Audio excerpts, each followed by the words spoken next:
Queridos, Romanos 17, 18 diz: ora, se somos filhos, somos também herdeiros, herdeiros de Deus e co-herdeiros com Cristo. Se com ele sofremos, também com ele seremos glorificados. Porque para mim, tenho por certo que os sofrimentos do tempo presente não podem ser comparados com a glória a ser revelada em nós. Queridos, nós temos vivido num período em que o evangelho da prosperidade tem sido propagado. E é comum nós ouvirmos frases do tipo: venha a Cristo e você será próspero. Venha a Cristo e você não terá mais doenças. Venha a Cristo e se você está desempregado, você vai conseguir um emprego. Venha a Cristo e se a sua vida emocional, seus relacionamentos estiverem despedaçados, Cristo vai cuidar deste problema para você. Venha a Cristo e pare de sofrer.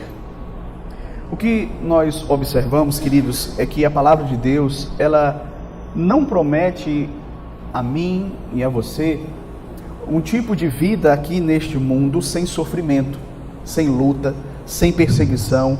Pelo contrário, você vai perceber que a Escritura, ela inclusive nos adianta, nos antecipa, que de fato o que nos aguarda aqui neste mundo são dificuldades, lutas, perseguições. O apóstolo Paulo, escrevendo a Timóteo, ele vai dizer: todo aquele que quer viver piedosamente padecerá perseguições. Então, o fato de Deus ter mudado a nossa vida, o fato de Deus ter operado um milagre maravilhoso em nossas vidas, que é o milagre da conversão, isso não significa que nossa vida aqui neste mundo ela vai ser isenta de sofrimentos. Você vai perceber que, inclusive, algumas pessoas, elas, influenciadas por esse falso evangelho da prosperidade, se aproximam da igreja e, quando começam a vir as lutas, quando começam a vir as dificuldades, quando começam a vir as perseguições, essas pessoas elas ficam perguntando: mas logo agora que eu estou servindo a Deus, não era para tudo dar certo na minha vida? Todas as portas se abrirem? Veja, queridos, nós não podemos nutrir falsas expectativas, expectativas que a palavra de Deus não nutre para as nossas vidas. Não é basicamente uma experiência própria do cristão o fato de você ser convertido e de repente os seus problemas acabarem. Todos nós passamos por lutas, todos nós passamos por problemas de saúde, problemas de relacionamentos, problemas financeiros, dificuldades nesta vida. Isso, de fato, acontece não apenas com aqueles que servem a Deus, mas também com aqueles que não servem a Deus. Então, o Evangelho que nós aprendemos nas Sagradas Escrituras, ele vai dizer que, de fato, enquanto eu e você estivermos aqui, nós estamos sujeitos a passar pelas lutas desta vida, pela realidade de vivermos no mundo caído e de sermos pessoas caídas, sujeitas a dificuldades, a problemas, às intempéries, às tragédias desta vida. Então, queridos, nós precisamos estar conscientes disso, que a Bíblia ela não vai nutrir no nosso coração essa expectativa de que, uma vez que eu sou convertido, tudo vai se tornar maravilhoso na minha vida. É importante deixar claro, queridos, que a palavra de Deus, se por um lado, ela não nos promete que a nossa vida vai ser uma vida fácil aqui nesta terra, por outro lado, você vai perceber que ela vai deixar claro que a nossa herança, a nossa grande herança, encontra-se no céu, encontra-se com Cristo na glória, naquilo que Deus tem reservado para nós após esta vida. Veja, nós estamos estudando a carta aos Romanos e chegamos aqui no capítulo 8, ele é um capítulo muito rico, ele é um capítulo que traz verdades muito profundas e nós como que diminuímos um pouco o ritmo, estamos indo um pouco mais devagar. Então, são muitas verdades que não tem como a gente passar por cima delas rapidamente. Então hoje nós vamos observar aqui apenas esses 2 versículos. Nós temos tratado, queridos, a respeito do fato de que esse capítulo 8 de Romanos, ele vai falar sobre a segurança que nós temos em Cristo, a segurança de salvação. Porém, também nós observamos que o apóstolo Paulo, se por um lado ele quer deixar claro aos crentes que nenhuma condenação há para aqueles que estão em Cristo, por outro, você vai perceber que ele também tem todo o cuidado para não dar a entender aquelas pessoas que muitas vezes estão na igreja, mas que não são salvas, de que a salvação delas está garantida só porque elas estão na igreja. Certo? Então Paulo, ele vai mostrar claramente que aqueles que são verdadeiramente convertidos, aqueles que pertencem a Cristo, aqueles que possuem o Espírito Santo, eles têm algumas características que podem ser observadas. Eles não vivem mais na carne, eles vivem no Espírito. Eles buscam obedecer à vontade revelada de Deus na sua palavra. E Paulo vai trazendo essas verdades, mostrando que, de fato, aqueles que são convertidos, eles têm evidências, eles têm frutos que ficam evidenciados nas suas vidas. E nós vimos aqui, a partir do verso 12, que Paulo então começou a falar da nossa filiação como sendo uma evidência da nossa salvação. Então, na semana que nós estivemos tratando aqui no texto anterior, nós vimos que o Espírito Santo, ele é chamado de Espírito de adoção. Por quê? Porque, de fato, queridos, como nós sabemos, nós, por meio do Espírito Santo, fomos adotados na família de Deus.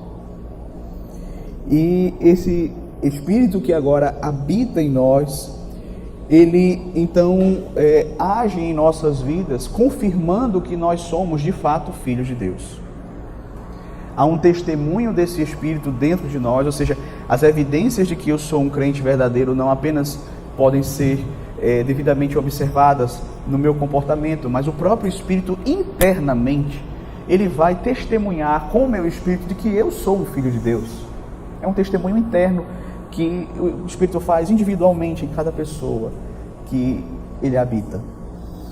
E veja, queridos, o Espírito também, ele nos guia, ele nos habilita a nos relacionar com Deus, o Pai, e a chamá-lo, como diz aqui no verso anterior, de uma forma íntima, como um filho se dirige ao Pai, Abba, Pai.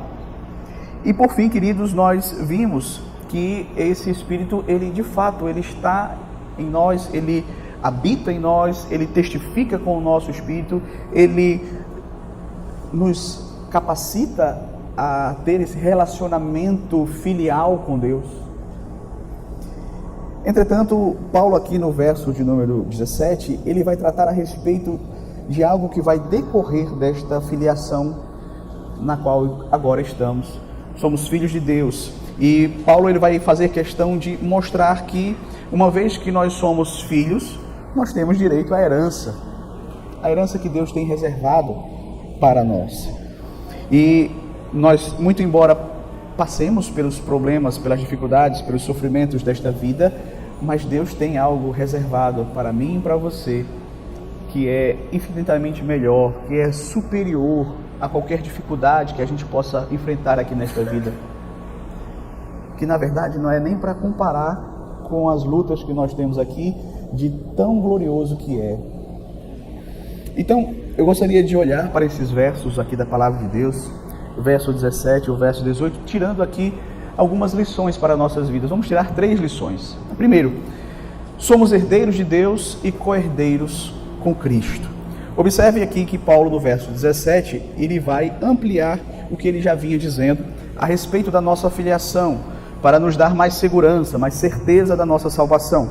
Veja que ele diz assim no verso 17: ora, se somos filhos, somos também herdeiros de Deus e co-herdeiros com Cristo Jesus. Veja que Paulo, ele havia dito verdades maravilhosas a respeito da nossa filiação nos versos anteriores, mas ele faz questão de acrescentar informações, acrescentar mais verdades, para nos dar certeza da nossa salvação, para nos dar segurança aqui nesta vida. E ele vai falar que não apenas fomos perdoados por Deus, Não apenas somos filhos de Deus, como também somos herdeiros de Deus. E o Espírito Santo que habita dentro de nós, ele é de fato o penhor ou a garantia de que nós vamos receber essa herança da parte de Deus. Veja, Paulo ele deseja aqui, meus queridos, de fato aprofundar a nossa compreensão com respeito à nossa condição em Cristo. Por isso que ele não apenas se contenta em nos ensinar dizendo que nós fomos perdoados, que agora nós somos filhos, ele também vai acrescentar esta verdade de que também somos herdeiros de Deus. E somos herdeiros em dois aspectos. Primeiro, Paulo diz que nós somos herdeiros de Deus. E talvez você se pergunte, mas o que é que significa isso? O que é que significa ser herdeiro de Deus? Veja, significa que tudo o que Deus tem é nosso, que nós vamos herdar o mundo e tudo o que nele há. Como o próprio Senhor Jesus Cristo disse, os mansos herdarão a terra. Então nós vamos herdar a terra, vamos herdar o novo céu, a nova terra. Ou seja, nós vamos não herdar a terra na forma como ela se encontra, caída no pecado, mas quando Cristo voltar e restaurar a criação, nós herdaremos esta criação e habitaremos na nova terra. Veja, os ímpios, eles podem até usar a terra, se beneficiar da terra, eles podem de fato enriquecer, plantando, colhendo, fazendo negócios, mas eles não vão herdar esta terra. A Bíblia nos garante que os herdeiros somos nós, os herdeiros da terra, e eu sempre faço questão de pontuar, da terra restaurada, são aqueles que de fato são filhos de Deus. Eles herdarão tudo aquilo que pertence a Deus, este mundo e tudo o que nele há. Então, veja, queridos, essa é a primeira verdade que nós vamos observar aqui. Nós somos chamados de herdeiros de Deus. Essa é uma promessa que o próprio Pai faz para nós, de que nós herdaremos a criação restaurada, herdaremos, sobretudo, a vida eterna e todas as benesses, todos os benefícios, todas as bênçãos que vêm junto com ela, é herança nossa. Mas também é dito aqui que nós somos co-herdeiros com Cristo Jesus. Interessante que, se você for observar o autor aos Hebreus, vai dizer que Cristo é o herdeiro de todas as coisas, não é? E nós somos co-herdeiros com Ele. É interessante porque Paulo ele vai mostrar, não é, que nós só somos herdeiros por causa de Cristo. Cristo é o verdadeiro herdeiro de todas as coisas. A Cristo é que são feitas todas essas promessas de herdar tudo aquilo que pertence a Deus. Ele é o herdeiro de todas as coisas. E nós temos que compreender, queridos, que nós somos herdeiros porque fomos unidos a Cristo. Nós somos herdeiros de todas as coisas por causa da nossa união com o Senhor Jesus Cristo. Paulo já havia dito aqui no capítulo de número 5 da carta aos Romanos que nós não estamos mais em Adão, nós agora estamos em Cristo. Estamos em Cristo. Isso é, primeiro nós tínhamos herdado as consequências da desobediência de Adão, quando estávamos em Adão. Agora nós estamos em Cristo, então nós herdamos as consequências da obediência de Cristo. Tudo aquilo que Ele conquistou na cruz do Calvário, tudo aquilo que Ele conquistou por meio da sua vida e da sua morte, nós nos tornamos herdeiros junto com Ele, porque fomos unidos a Ele. O apóstolo Paulo, em 1 Coríntios capítulo 3, versículo 21, ele vai dizer algo que também chama a nossa atenção a respeito dessa herança. Veja só, Paulo diz assim, 1 Coríntios 3, versículo 21, portanto, ninguém se glorie nos homens, porque tudo é vosso, seja Paulo, seja Apolo, seja Cefas, seja o mundo, seja a vida, seja a morte, sejam as coisas presentes, sejam as futuras, tudo é vosso, e vós de Cristo, e Cristo de Deus. Veja, queridos, que Paulo aqui, ele acrescenta, não é, mais herança. Não apenas o mundo é vosso, mas a vida, a morte, também são heranças nossas. A Bíblia diz: se vivemos para o Senhor, vivemos. Se morremos para o Senhor, morremos. E veja, quando a morte chegar, ela não chega a nós como uma inimiga, ela chega como uma amiga que nos lança nos braços do Pai. Você já pensou nisso? Até a morte se tornou uma herança daqueles que servem a Deus. Por isso que Paulo vai dizer: onde está, ó morte, a tua vitória? Onde está o teu aguilhão? Porque a morte, ela foi tragada pela vitória de Cristo. Ela já não tem mais o poder de nos manter sob o seu controle. Nós agora temos na morte apenas uma amiga que nos lança nos braços do Pai. E quando a morte chegar, meus queridos, ela chega assim. E veja que Paulo continua e ele diz assim: sejam as coisas presentes, sejam as coisas futuras, seja aquilo que nós vemos, seja aquilo que nós aguardamos, as promessas que são feitas para nós, quando Cristo voltar, quando nós habitarmos com Ele por toda a eternidade, desfrutando de uma comunhão perfeita, sem a presença do pecado, sem as consequências do pecado, sem o poder do pecado, desfrutaremos dessas bênçãos. Tudo é vosso, seja o mundo, seja a vida, seja a morte, seja as coisas do presente, seja as coisas futuras, tudo é vosso, e vós de Cristo, Isto é, foi Cristo quem conquistou todas essas coisas, nós somos co-herdeiros com Ele. O mundo, a morte, a vida, as coisas presentes, as coisas futuras, em Cristo tudo é nosso. E Paulo diz, concluindo: vós de Cristo e Cristo de Deus. Tudo o que Deus prometeu foi dado a Cristo. Nós estamos em Cristo. Então nós recebemos, por meio de Cristo, toda essa herança que o Pai concedeu a Ele. Veja, queridos, quando nós pensamos nessas verdades tão maravilhosas que a Palavra de Deus nos ensina, nós podemos ter certeza de que essas promessas que a Palavra de Deus nos faz, elas não falham. É importante nós enfatizarmos este ponto, porque não há nenhuma possibilidade de Deus falhar em cumprir essas maravilhosas promessas que Ele nos faz na Sua Palavra. Sabe por quê? Primeiro, porque quem nos prometeu foi o próprio Deus. Veja, não foi seres humanos. Seres humanos, eles podem prometer coisas e não cumprir. Mas com Deus isso não é possível. Deus cumpre cada uma das suas promessas e nós precisamos de fato estar seguros de que tudo que o Senhor nos prometeu Ele vai cumprir. Não podemos temer, achar que Ele não vai honrar a sua palavra. Não, Deus, Ele cumpre tudo aquilo que Ele promete. Ele não vai voltar atrás, Ele não vai mudar de ideia.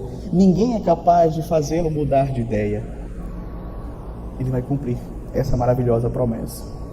É interessante também porque é comum ouvirmos uma falsa pregação do Evangelho, não é, que afirma que basta você vir a Cristo e seus problemas aqui neste mundo serão resolvidos. Graças a Deus, é bem verdade que se você vier a Cristo, você vai receber muitos benefícios nessa vida. Isso é fato. Porém, o Evangelho nos ensina que o grande benefício, a grande herança que Deus nos concede, Ele vai nos conceder na eternidade.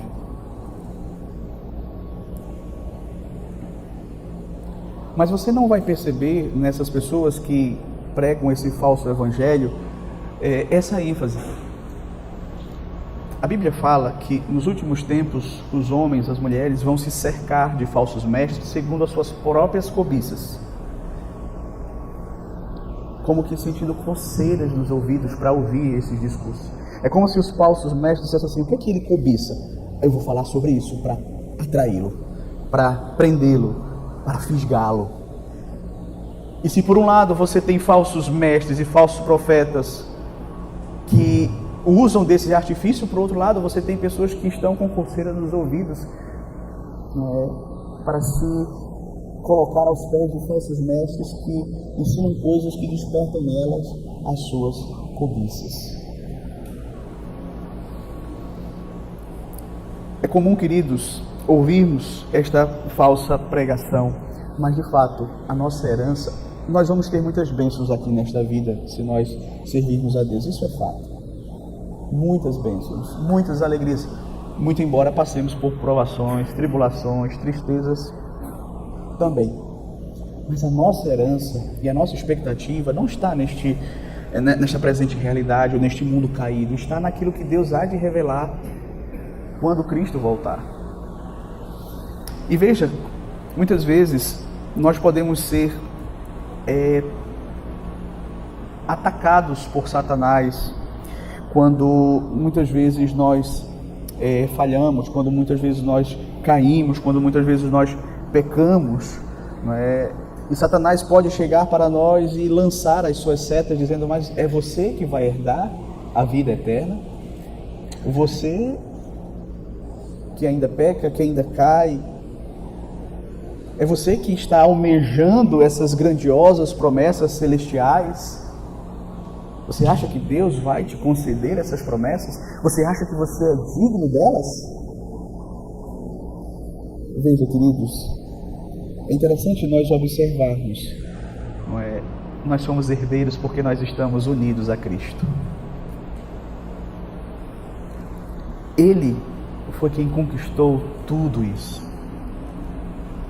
E Ele foi o único que ouviu de Deus o Pai as seguintes palavras: este é o meu Filho amado em quem eu me comprazo. Então, veja, meus queridos, Cristo nunca desagradou ao Pai e todas as promessas de Deus foram feitas a Ele.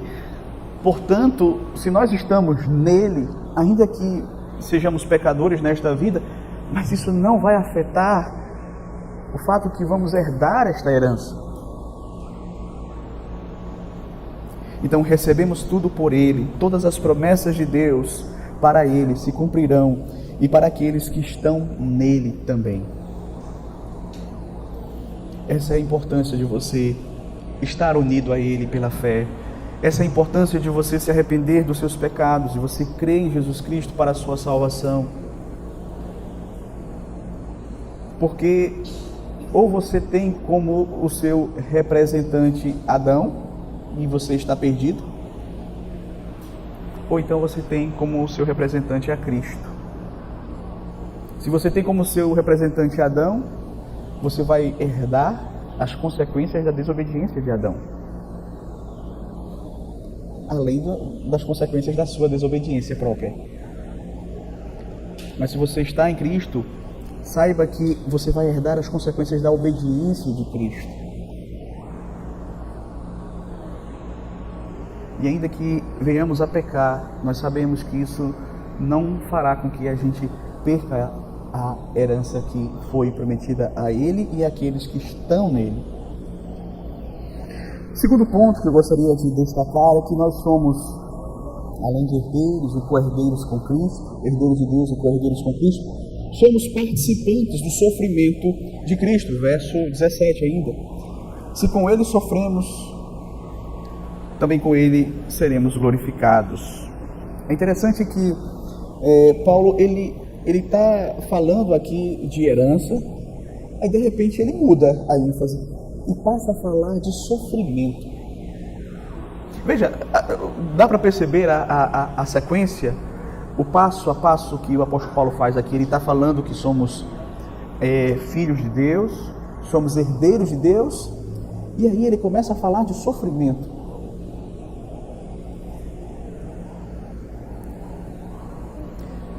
É interessante, queridos, porque Paulo ele introduz esse assunto do sofrimento aqui com uma razão. Paulo faz isso porque, de fato, ele tem um coração pastoral. E ele sabe que ele está escrevendo para uma igreja que está vivendo num mundo caído. que está passando pelas lutas, pelas dificuldades, pelos sofrimentos. Se isso sem falar que ali no primeiro século o cristianismo foi muito perseguido. Então todas as igrejas passavam por dificuldades, por provações, por perseguições, por lutas. Ele está escrevendo para este público. E talvez alguém fique, não, mas tá, Paulo, tu está falando que nós vamos ser herdeiros, a vida eterna, a glória eterna. Mas a minha realidade aqui é outra. A minha realidade é de lutas, é de dificuldades, é de sofrimentos. Então Paulo sabe que ao falar sobre essas coisas maravilhosas, essas coisas que nos aguardam na eternidade, alguém poderia de fato questionar sobre a sua própria situação de luta, de dificuldade, não é? E Paulo faz questão de mostrar o seguinte: veja, o sofrimento presente, ele é de fato um prelúdio para a glória futura.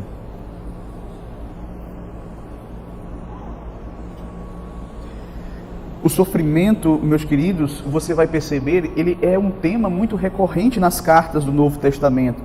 As igrejas, elas viviam debaixo de muita perseguição, dificuldades, provações variadas, não é? Os sofrimentos, eles não podem ser vistos por nós como sendo algo que coloca em dúvida as promessas de Deus para nós. Lembra daquilo que eu falei no início, que muitas vezes a pessoa, ela vem para a igreja, ela está toda empolgada, ela está alegre, agora eu encontrei a Deus, tudo vai dar certo para mim, e aí começam a ver as dificuldades. Lutas que antes ela não tinha, ela passou a ter. Perseguições que antes não existiam, passaram a existir. E começa a bater a dúvida, mas será que isso está certo? E ela começa a ser provada, e Satanás começa a agir justamente para tirá-la do caminho. E veja, queridos, não é fácil.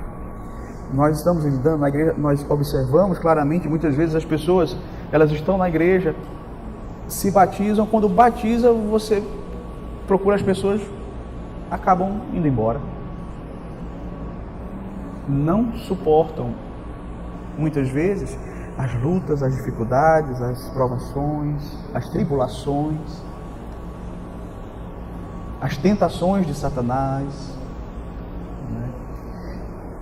E muitas vezes se afastam da igreja de Cristo e vão para o mundo. Então, queridos, Paulo mostra aqui que o fato de sermos herdeiros de Deus e passarmos por sofrimentos nesta vida não deveria lançar dúvidas se nós somos de fato filhos de Deus ou não. Na verdade, isso é uma prova de que nós somos filhos de Deus.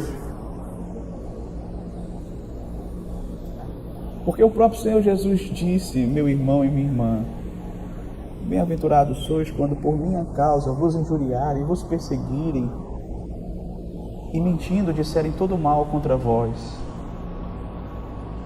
Então, a palavra de Deus, ela não nos ilude em relação aos sofrimentos desta vida. Ela não nos tapeia. Ela não omite para nos ganhar. Não, ela coloca, você quer servir a Cristo? Saiba que o caminho é esse. A recompensa é maravilhosa, mas o caminho aqui é árduo. A porta é estreita.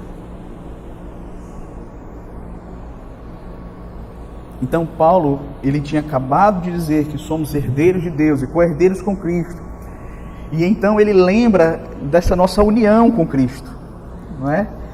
E uma vez que nós estamos unidos a Cristo, nós participamos de tudo de Cristo. Não participamos somente da glória, participamos também dos sofrimentos de Cristo. Somos participantes em tudo que pertence a Ele. Somos co-herdeiros com Ele, porque somos unidos a Ele. E isso se aplica à glória, mas também se aplica ao sofrimento. Se nós observarmos a vida do Senhor Jesus Cristo, nós vamos lembrar que Ele foi alguém que experimentou o sofrimento. Ele é chamado nas Escrituras de homem de dores e que sabia o que é padecer. a vida de Cristo foi uma vida de sofrimentos. Não é à toa que nós chamamos esse estágio da vida de Cristo, do ministério dele aqui, a humilhação de Cristo. Depois vem a exaltação, quando ele ressuscita. Mas foi uma vida de sofrimento. Já pensou? O rei do universo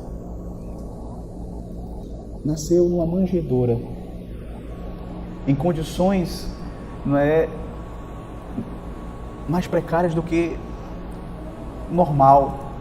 Alguém que durante todo o seu ministério recebeu a afronta dos pecadores, foi perseguido, foi blasfemado, por vezes quiseram matá-lo, por fim fizeram toda aquele ritual da crucificação, espancamento, humilhação, com socos, chutes, cusparadas, zombarias e por fim a morte de cruz. Então veja, Cristo, meus queridos, ele sabe como ninguém o que é o sofrimento. Ninguém jamais sofreu como o Filho de Deus sofreu quando estava neste mundo. Essa foi a experiência de Cristo quando ele esteve aqui neste mundo. Ele sofreu porque ele era de fato o Filho de Deus. E é interessante porque o próprio Senhor Jesus, em um determinado momento do seu ministério, ele vai dizer assim: a condenação é esta, que a luz veio ao mundo e os homens amaram mais as trevas do que a luz, porque as suas obras eram más. Então a luz, meus queridos, ela de fato coloca as coisas escondidas pelas trevas em evidência. As trevas, certamente, elas não gostam que isso aconteça.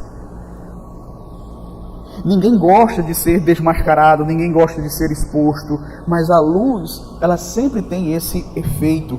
Cristo, ele é a luz do mundo. Ele expôs as coisas escondidas das trevas que haviam ali em Israel, e por isso eles o odiaram, e por isso eles perseguiram a Cristo e mataram a Cristo. Os homens amaram mais as trevas e odiaram a luz, ao invés de odiar as trevas e amar a luz. Então, veja, essa é uma regra geral. Isso explica, meus queridos, por que aquele que quer viver piedosamente nesse mundo vai ser perseguido. A Bíblia diz, o Senhor Jesus diz, olha, o mundo vos odeia, porque vós não sois do mundo. Se vós fosseis do mundo, o mundo vos amaria. Vós sois a luz do mundo. Então, queridos, veja que, de fato, quando nós nos tornamos filhos de Deus, pela graça do Senhor, pela obra do Espírito Santo, nós sabemos que perseguições virão, lutas virão, porque você torna-se luz em meio às trevas. O próprio Senhor Jesus disse, lá em João capítulo 15, se o mundo vos odeia, sabeis que primeiro odiou a mim. Se vós fosseis do mundo, o mundo amaria o que era seu. Como vós não sois do mundo, pelo contrário, dele vos escolhi, por isso o mundo vos odeia.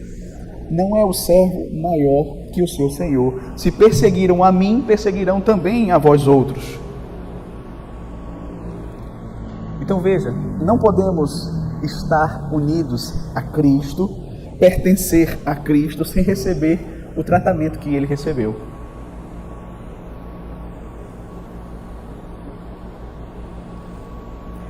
O apóstolo Paulo, inclusive, ele vai falar que a nós foi concedida a graça de não só crer nele, em Cristo, mas também de padecer com ele. Padecer com Cristo é uma graça? É. Nós não merecíamos, mas hoje nós padecemos com ele, porque nós fazemos parte do povo dele. E é interessante porque tem um texto do apóstolo João em que ele faz eco a essas verdades, o apóstolo Pedro, lá em Pedro capítulo 4. Veja só o que é que Pedro vai falar para os seus destinatários, para os seus leitores, para a igreja na dispersão. 1 Pedro capítulo de número 4, versículo 12. Amados, não estranheis o fogo ardente que surge no meio de vós, destinado a provar-vos, como se alguma coisa extraordinária vos estivesse acontecendo. Veja só, ele está escrevendo para uma igreja que estava passando por provações, estavam no fogo da provação. E ele vai dizer, olha, não estranheis o fogo da provação como se uma coisa extraordinária estivesse acontecendo. Veja, o que ele está dizendo, em outras palavras, é que o sofrimento, as perseguições, fazem parte da nossa agenda. E aí ele prossegue, veja só. Pelo contrário, alegrai-vos na medida em que sois coparticipantes dos sofrimentos de Cristo, para que também, na revelação de sua glória, vos alegreis exultando. Veja, mais uma vez aqui você vai ver o padrão sendo estabelecido. Unidos a Cristo, participamos dos seus sofrimentos, vamos participar da sua glória também. Então, meus queridos, é importante que nós sempre deixemos claro essas verdades.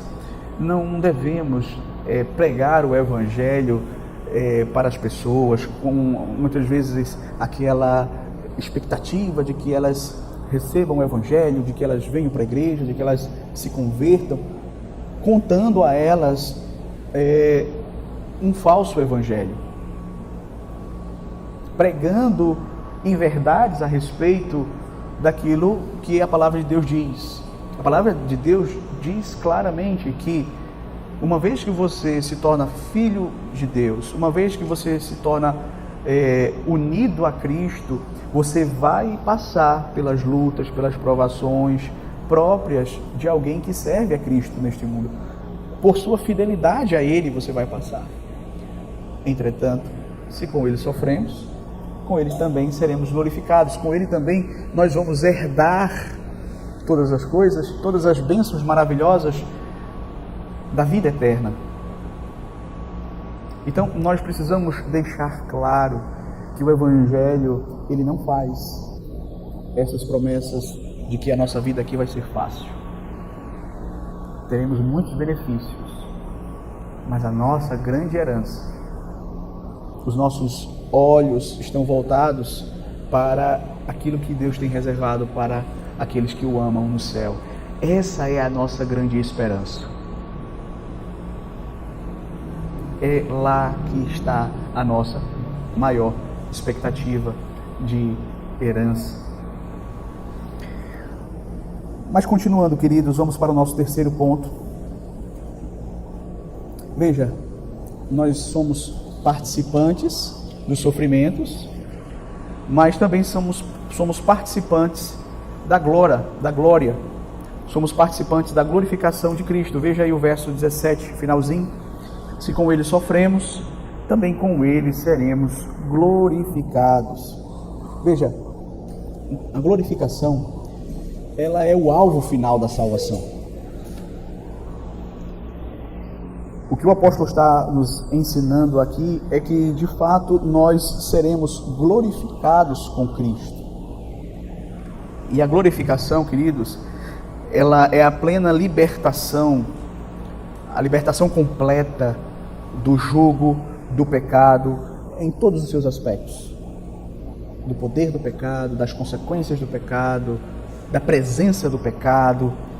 Na glorificação, queridos, tanto a nossa alma quanto o nosso corpo serão libertos dos efeitos danosos do pecado. A Bíblia fala que nós, quando Cristo retornar, nós ressuscitaremos. E ressuscitaremos com um corpo glorificado semelhante ao de Cristo. Um corpo completamente apropriado, adaptado para viver a eternidade toda no novo céu e na nova terra. E veja, queridos, não é somente que nós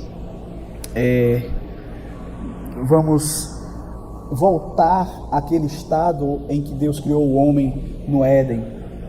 Quando Deus criou Adão, nós sabemos, Deus criou Adão, ele era alguém justo, reto, santo, inocente em relação ao pecado. Deus criou o homem de forma maravilhosa, tanto é que quando ele fez o homem, ele, juntamente com toda a criação, ele disse que tudo aquilo que ele havia feito era bom. Mas a glorificação vai além. O homem no Éden, ele ainda podia cair, ele ainda podia mudar a sua condição, ele poderia sair daquele estado de inocência para um estado de pecado, que foi o que aconteceu. Mas no estado de glorificação, esse não tem como ser alterado. Não tem como a gente cair deste estado de glorificação. Não tem como a gente pecar. Nem como ser expulso do novo céu e da nova terra. Essa é a promessa que Deus nos faz na sua palavra. E veja, no verso 18 ele vai dizer assim: porque para mim tenho por certo que os sofrimentos do tempo presente não podem ser comparados com a glória a ser revelada em nós. Veja, essa é a conclusão que Paulo chegou. Os sofrimentos do tempo presente não podem ser comparados com a glória que há de ser revelada em nós. Quando nós lemos essas palavras, queridos, nós percebemos que o apóstolo Paulo, ele não está aqui fazendo uma declaração assim, aleatória, impensada, irrefletida. O que traz a ideia aqui é que Paulo, ele pensou, ele raciocinou, ele pesou os prós e os contras, certo? É como se ele tivesse diante de si uma balança, e de um lado ele colocasse os sofrimentos deste tempo presente, e do outro ele colocasse as glórias que serão reveladas em nós. E ele disse: não tem como comparar. As glórias que estão nos aguardando não tem como comparar com os sofrimentos do tempo presente. É infinitamente superior. É algo extremamente maravilhoso, acima de toda a expectativa. Nem olhos viram, nem ouvidos ouviram, nem jamais penetrou em coração humano o que Deus tem preparado para aqueles que o amam. Você já pensou que a gente não é capaz de imaginar tudo aquilo que Deus tem para nós? Tudo aquilo que está guardado para nós, tudo aquilo que nós receberemos. É por isso que Paulo vai dizer: olha, os sofrimentos presentes, eles não são para comparar com a glória que há de ser revelada em nós. A nossa leve e momentânea tribulação redundará para nós em um grande peso de glória. É o que a palavra vai dizer em uma outra porção.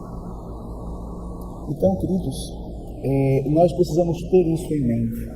E veja, quem está falando isso aqui era alguém que sabia o que era passar por sofrimentos no tempo presente. Nós falamos do Senhor Jesus Cristo como sendo aquele que mais sofreu, mas quando nós olhamos para a vida do apóstolo Paulo, meu irmão, minha irmã, esse homem sabia o que é passar pelos sofrimentos desta vida.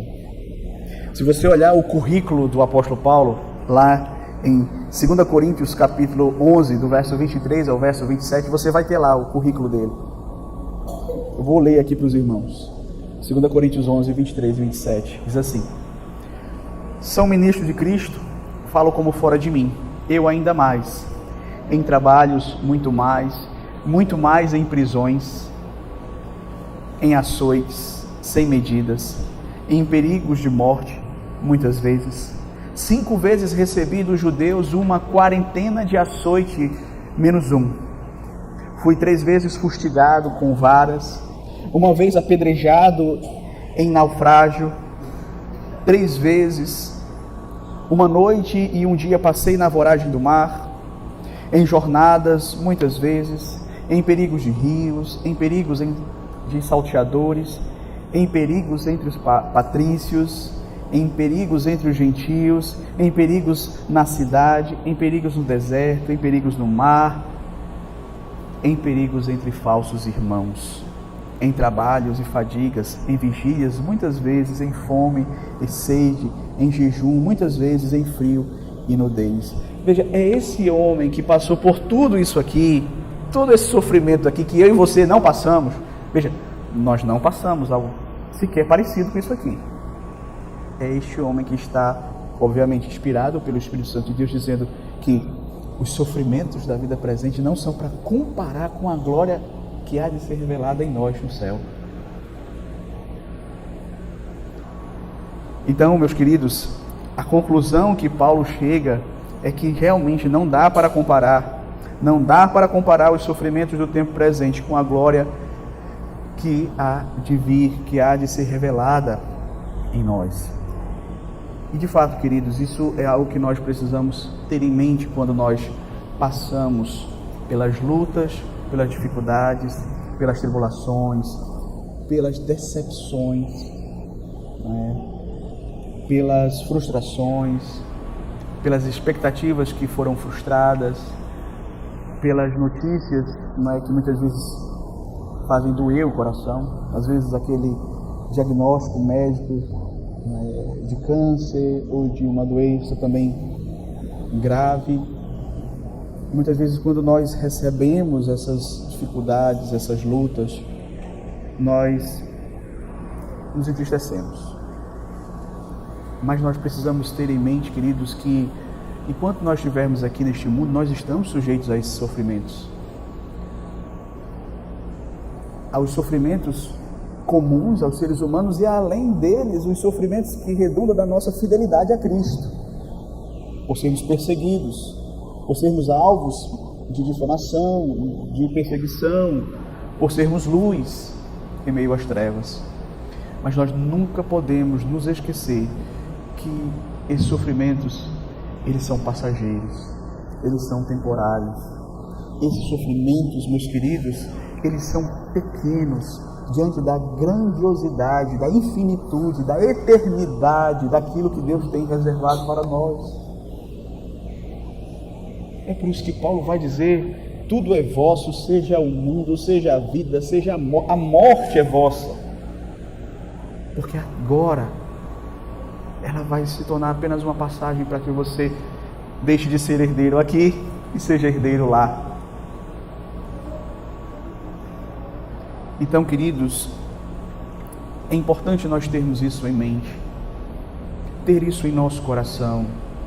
Nós estamos, de fato, convencidos de que somos filhos de Deus, de que somos herdeiros de Deus e co-herdeiros com Cristo. Também não esqueçamos que, uma vez que estamos unidos a Cristo, nós vamos partilhar dos sofrimentos de Cristo também. Mas haveremos de partilhar da sua glória. E a glória, ela vai, um instante lá, vai compensar toda a vida de sofrimento aqui. Então nós precisamos ter isso no nosso coração e guardar essas verdades, para que assim possamos viver cada dia mais para a glória de Deus. Que Deus nos abençoe. Amém.